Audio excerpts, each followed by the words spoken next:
At least 24 hours, his body was discovered today by an electrician who was at the house to install a security system.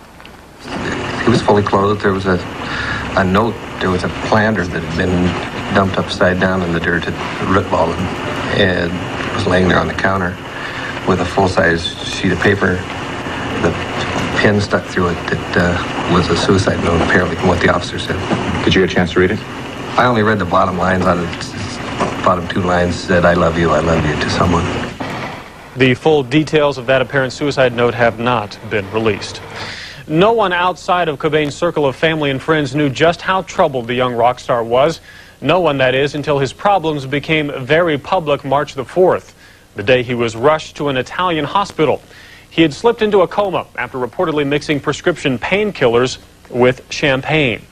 Cobain ultimately recovered, but as Bill Benson tells us in this exclusive report, in just the past few days, Cobain's mother filed a missing persons report with Seattle police, a report that reveals a lot about Cobain's last days.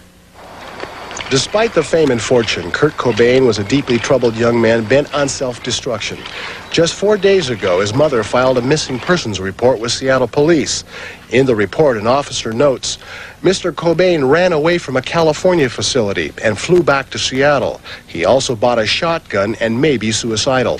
The document also makes reference to a Seattle address where Cobain might be looking for narcotics. We've also learned that Cobain's wife, Courtney, called 911 reporting a problem at the couple's Seattle house last month. Kurt had locked himself in a room with a gun and was threatening suicide.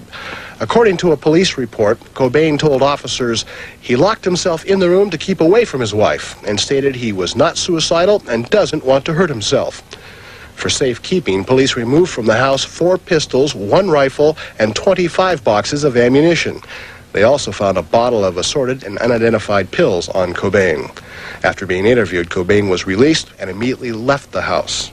Cobain's mother says she was afraid her son might be found dead and recently told him, "Don't join that stupid club," a reference to Jimi Hendrix and Jim Morrison, rock stars who also died at a very young age. The medical examiner's office is expected to have more information.